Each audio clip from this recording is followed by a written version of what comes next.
back to the Back to Business podcast. I'm your host, Sarah Annis, and today I'm joined by two of my favorites, Shaya Baum and Mike Kassab. You'll notice we're in a different location, different setting today, a little bit of a different format, and there's a good reason for that, which you will find out as you listen. So to start off, we'll pan over to the guy on my right over here, Shaya Baum, to tell us a little bit more about your background. Tell us who you are, where you grew up, and where do you want to start?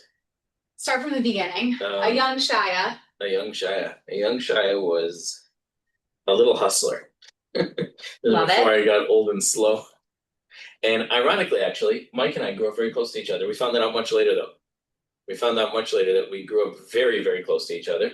I wasn't allowed on that side of the tracks because it was a lot of different reasons. But I wasn't allowed to go across like Oak Park Boulevard. And then Mike was on the other side, which is the equivalent of like, I don't know, a 3-minute walk, Mike, or something like that. What do you think? Probably, yeah. Yeah, really, really close. But we found that out much later after we met. But I grew up one of 9 kids. Wow. Yes. Yeah. I was number 7.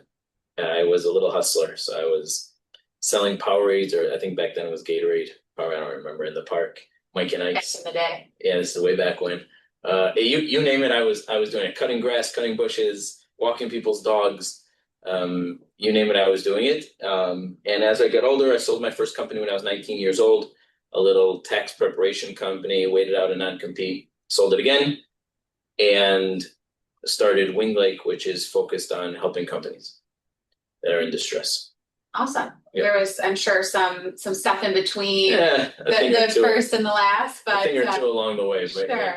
Awesome. So young hustler, wanted to, it sounds like entrepreneurial spirit from the beginning, wanted to go out there, make money. It was the only way. If I wanted to do anything, that was the only way to get it paid for. My parents didn't have any money. We used to wait for sales at the secondhand store, first Tuesday of the month. Well, with 9 kids, I mean, come on. Yeah, the hand-me-downs, In by this economy. the time they got to me, the hand-me-downs were no longer usable. So it was like they had too many holes. There's no more hand-me-downs. Young Shia was wearing crop tops and short So I still remember, wearing pants, and my brother would be like, "Hey, I tore those like when I was your age, 11 years ago." Like, right. Oh, really? How do I still have? 3 patches ago. First Tuesday of the month was the sale at the secondhand shop, 50% off. I still remember going there. I went with my still have 2 little brothers, and I went with my younger brother once. I'll never forget. We must have been like 4 or 5 years old, and my mother used to tell us, like, "Look, this stuff is new. Some of it still has tags. It's fancy, because we didn't know the difference." And Yaakov, my little brother, one of the pants had, I guess someone threw up on it or something. It was very, very dirty, and usually he would wash them or clean them, but for whatever reason, this one fell between the cracks. And he tells my mother, "I will never shop in this store again. Their new stuff is dirty." And I was like, "No, it's okay. Just take another pair." But he refused to go back. So he would get the new stuff, and I was still stuck going to the first Tuesday of the month sale. And these days you shop. These days, it's changed a lot. If my mother knew today how much I spend on clothes. In case Mom is watching this, we won't talk about where you shop today. Thank God Mom doesn't watch, because that would not go over well. I will add on to that even when I lied to my mom and give her a way less of a price of what something costs, it's still too high for her. Of course. So I Mike, feel your mom has the same personality probably. She's like, "Okay, but how much did you pay? Do you know how much I can get that for at Costco?" Yeah. What you paid and what it's worth and what they value it at are 3 different things. Yeah. No matter what, you spend too much. Yes. So we kind of found out that we have a lot more in common than we have differences very, very quickly. Mike and I did. And Mike and I became really, really closer than my siblings at this point. My brothers won't be watching either, right? Another brother. Yeah. Literally. Yeah. I was short on siblings, so I picked up another one. Yeah. But honestly, you really, when you get to know someone, you really find out that you have a lot more in common than you do differences once you get to know them. For sure. Well, thank you for giving us a little bit of background to your humble beginnings. Mike, I'll pan it over to you. I know I've had you on the podcast before, so I've gotten to learn a lot more about your story and your background, but please, for the listeners, take us back to a young Michael. Yeah, I'll try to keep it as short and sweet. Young Michael was born in Baghdad, Iraq. My family came here right before the desert, when the United States went to war with Iraq during Desert Storm in I think it was late 1990. So I was about 6 months old when we arrived to America. Same kind of hustler mentality growing up. You're in a quarter for your whole life, so you learn uh, how to fight at a young age. So not fighting physically, but I thought my talking was more my skill, which is where the entrepreneurial, I guess, skill set comes from. And I've been able to talk my way out of things as a kid. And I was like, hey, like, why don't I use this for good? And get into sales. Got into a sales job in cell phones. I know it's surprising for Hold on Shia. a second. You were selling cell phones? And I would have never guessed. No, I was never. immediately top sales rep there, and similar to LeBron James, I took my talents to South Beach and pick it up. But that's just from beginning to end. In between, there's a lot of struggle. There's a lot of pain that came in, and all that stuff kind of like hardens you and emboldens you to be better. Everyone that I've worked for, I've always thought in the back of my head, if I was the boss, I wouldn't act like this. I wouldn't treat my workers like this. And then just all of these things kind of led to me becoming the boss, and now I feel like I treat everyone well and make sure that they're taken care of. Just like I would want to be if I was in their position. So then I meet Shaya. We're at a basketball game, and we crossed paths after a few times. We actually crossed paths a few times. Ask how we crossed paths. I think we saved the story for another time, but it'll start with Shaya. I think it's important on the introduction that people really know how we became friends. I don't think they need the full details, but I will say that You're scaring us. I'm terrified. I think you should share with the audience, Michael. I can get along with a lot of people, and then sometimes, I don't want to waste time with the formalities, so I get right to the point. And I think that I did that with Shaya. We were able to break the ice a lot quicker, jackhammer than little pickaxe or whatever. And here we are. We're best friends. We're brothers. We're working together towards a cause that means a lot to the both of us because we're both from a part of the world where there's a lot of chaos and turmoil and war and from America. It just seems like everything is so bad over there. Like, how are they surviving day to day with all this stuff happening? And this is all across the Middle East, whether it's financial turmoil, whether it's war, rockets flying over your head, you name it. We're so spoiled being here in America and not having to worry about these things, not having to worry about going to sleep and a rocket flying over your head or landing on you or anything like that. And now we want to use our kind of privilege to make things better over there. Even if it's a small impact today, it could be a very large impact years from now. For sure. Thank you for giving me that wonderful segue into what I really want to get at today, which is the two of you meet at a basketball game, you become fast friends, and you join forces for a great cause. And I want you both to talk a little bit more about that. You started 10 to 2 Brothers and a mission to bring people like yourselves together who think that you don't have much in common, but in reality are very like-minded and want ultimately to see peace in the Middle East. So whoever wants to, introduce 10 to 2 Brothers. I'll start it. I think what happens is, and Mike kind of touched on it a little bit, but I'll elaborate. I think what happens is you find that people tend to have very black and white opinions on things that are extremely nuanced. And it's very hard, just to give you an example, like, with the current conflict with Iran is a country of 90 million people. So just to say all Iranians are this or all Iranians are that, or it's a statement that's really not based in reality. You have different regions within Iran. You have the Kurds. You have, and particularly in the Arab world, it's very, very complicated. It's been complicated for years. So when people make blanket statements, it's, I don't want to say ignorant, but definitely a lack of education and knowledge. And what Mike and I found was there are a lot of people, you have people who are very extreme on both sides, and really changing their minds is highly improbable.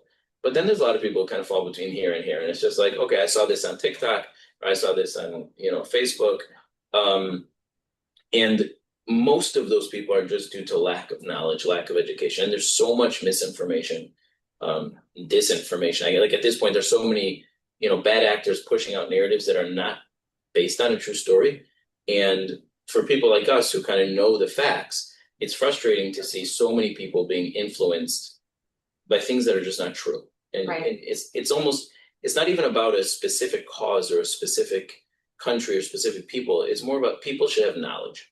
And with knowledge, you can make decisions that are based on facts. And there's so much out there that's just not true. So when we formed 10 to 2 Brothers, I think the slogan is, defending truth, strengthening knowledge.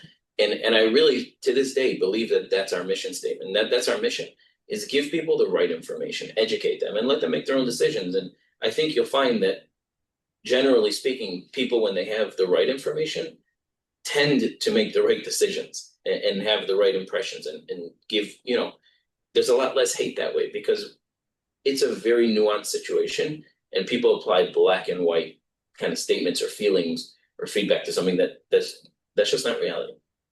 For sure. Well said. Mike, Yeah. anything you want to add?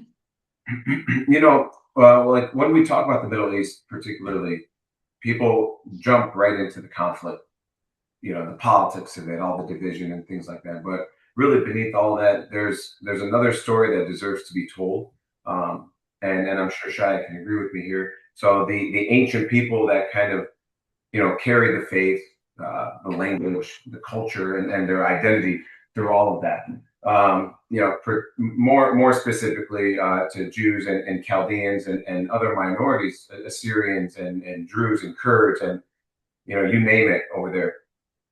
So much history, so much tradition, so much religion that is rooted in that region. These are communities that didn't just exist there; they built it. There's ancient languages that are preserved that otherwise would have been lost. Raising families through uncertainties, having to deal with genocides over the centuries, from all fronts, right? So to us, it's very important that stays preserved, that we still have an identity, no matter how small it is, right? No one here is trying to multiply our numbers and then, we have hundreds of millions of us in the region. We just want to be able to say that these people still exist there. And that's very important. When I go and meet Chaldeans in Michigan, for example, and if they're second or third generation and they've lost the mother language, it's really disheartening for me. Maybe for Jewish people, it's a little bit easier because they're more established. They have the schools where kids can learn Hebrew and things like that. But Chaldeans didn't have that opportunity because we had to run out from the country because of religious persecution or whatever it was at the time. Maybe the persecution wasn't by the government, but there was kind of a changing attitude towards the people. And if it's not happening today, it's being ready to happen. If it's 10 years, 20 years from then, and we saw that happen when ISIS went into the Chaldean villages in the northern region. This was a sentiment that a very small minority of people felt, but it was enough to go and erase family lines, entire bloodlines that have been there for thousands of years. So it's just more so not about getting any kind of power or anything like that, but really just empowering everyone to show that we all can live together in peace and harmony like we have for thousands of years. What happened in the last 70 to 80 years that made everything this bad, and how can we slowly chip away at what that problem is and make it better? Yeah, two things to add to that also is you have this, you've always had, divisions and hate going back thousands of years, but the question is, how do you change it on a go forward? And I think also one of the big misconceptions here in America is that it's like, okay, it's a problem that's there. What does it have to do with me? And the answer is we live in a big world that's also very small, if that makes sense. And, September 11th were Saudi nationals who got on American planes. The only thing stopping October 7th from happening in America is a $600 plane ticket. Meaning, this is not everyone thinks like, you read a lot online, you see these videos online, and you're like, okay, this is a problem there. Why are we getting involved? And the answer is because it's a global problem, right? There's a global issue with hate and division. And it sounds small. It's like, okay, I'll change one person's mind, I'll change two people's mind. We'll show people a different way. But, this always sticks in my head. Last year, Mike and I went to the Piston playoff game, and we had the suite there at Little Caesars Arena.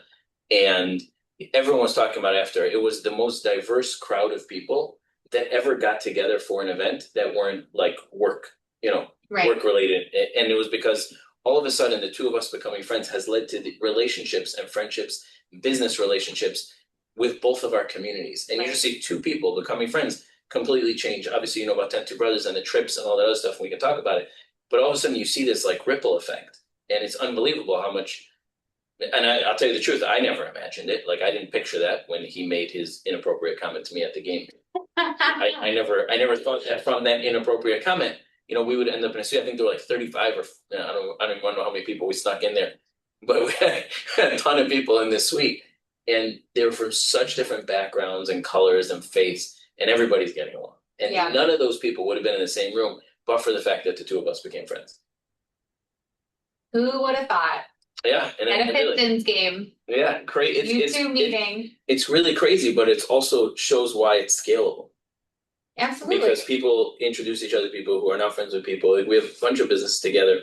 All the people that we're doing business with are doing business with each other now. Right. It's unbelievable how things. It really is the ripple effect, and it works. Right. And on paper, if the two of you saw, you might think, oh, I would never have anything in common with this person, or we would have different thoughts and viewpoints. Yeah, and you meet right. and have and you find out you have a lot more in common than you do differences. That's the biggest thing. Yeah. But yeah, if not for his inappropriate comment, none of this would have happened. So I'll add on. Are you going to share with us what that inappropriate comment was, or just keep us guessing? I think him and I can both agree that it was appropriate. But I will add on to kind of how this happened. If it wasn't for kind of both of our patience and listening to each other, even after the comment was made, and he had a good comment back too. So let's not take away from. Was it inappropriate or was it appropriate? It was appropriate. I think it was necessary for. But we live in a world where our attention span lasts 10 seconds long, right? And that's by design. Our algorithm makes it that way. Yeah. But if we judged each other based on those first 10 seconds, him and I, we never go past just sitting next to each other at the game, So I think us just having that patience with each other and listening, we were able to find out how much alike we are. Really, if you look even deeper into it, we share 90% of the same DNA with a banana. Okay, so we're not that far off from an organic fruit like a banana. Can anyone fact check him? An organic banana, no less. Where are your sources? Can we cite some sources here? My source, bro, trust me. All right, perfect. Habibi. We'll put that in the show note captions. Habibi, trust me. I'm pretty sure it's 90%. It's very close to that. But the reason I use that example is because we're so much more alike, If you change, there's maybe 10 things about us that's different, if you look at us all physically, just as a race. So there shouldn't be this much division. Most of our division is more ideological, and there's no reason for that, because your political identity shouldn't be your personality.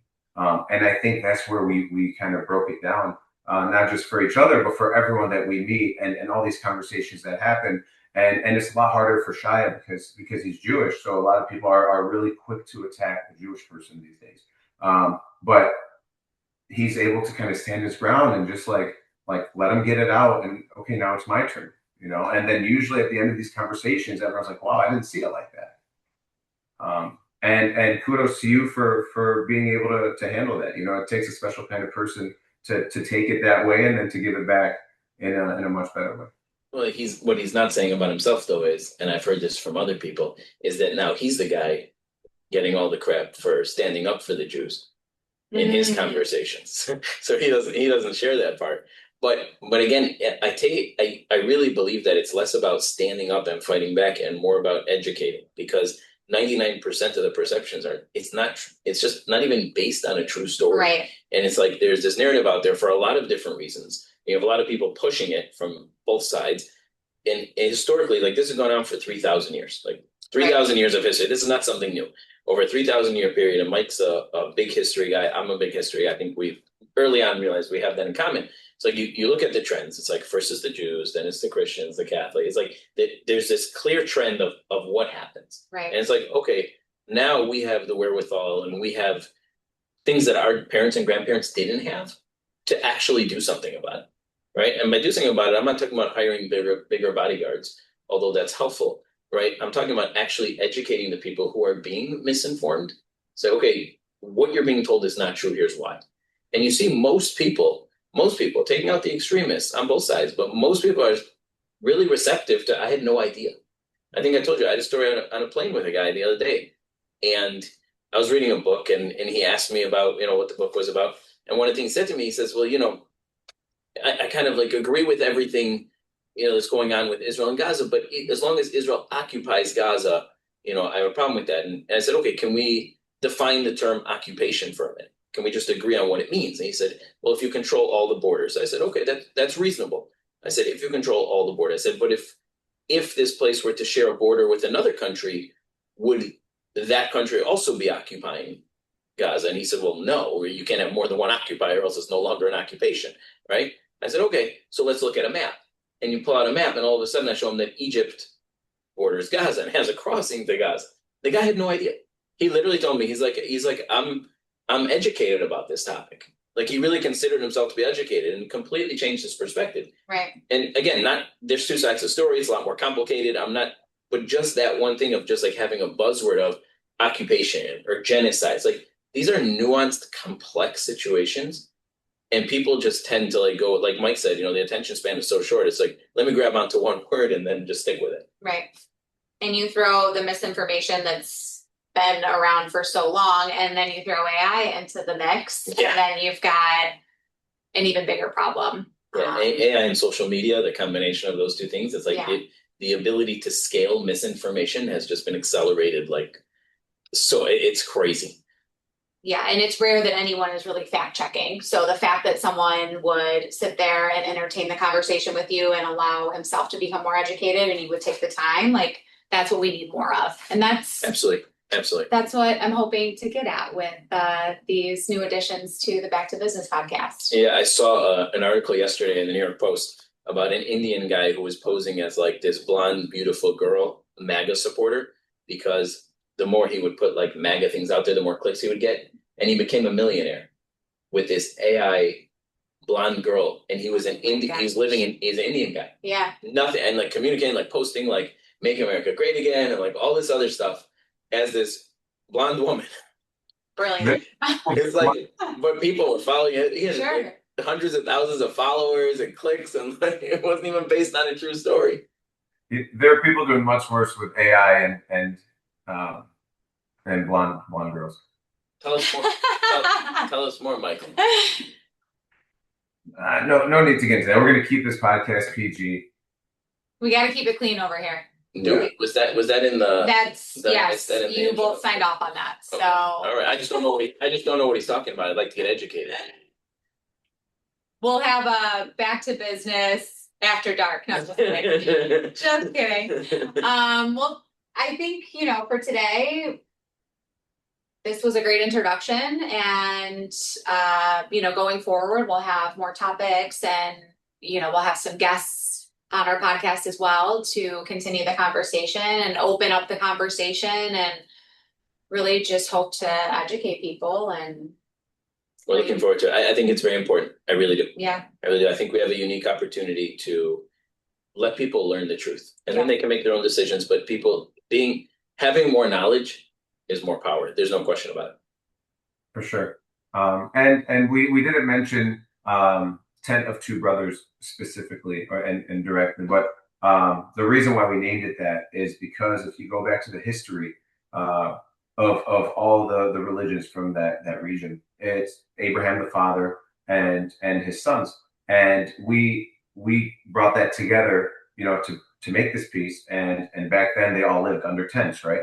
So the two brothers, you know, living under one tent is our intention to kind of give everyone that visual. If they were able to do it that long ago, we should be able to do it now.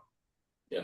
I love it. Thank you. That's hugely important to understand the meaning of the organization and the brainchild of it all. So that brings it all full circle. So thank you. Sure. We've got the two brothers, and we'll get you the tent. We do. And I'm telling you, the one thing you learn so quickly is how much more you have in common than you do differences. Yeah. It was eye-opening for me, and I've, you know, had a diverse group of friends, but really getting to know the Chaldean community the way I have since I met Mike, it's been eye-opening how much people have in common. Yeah, same for me on the other side. So I love it. Awesome. Well, thank you guys so much for joining me today. Same time, same place. Same time, same place next week. All righty. Take care. Bye, Mike. Bye, Mike. Bye-bye.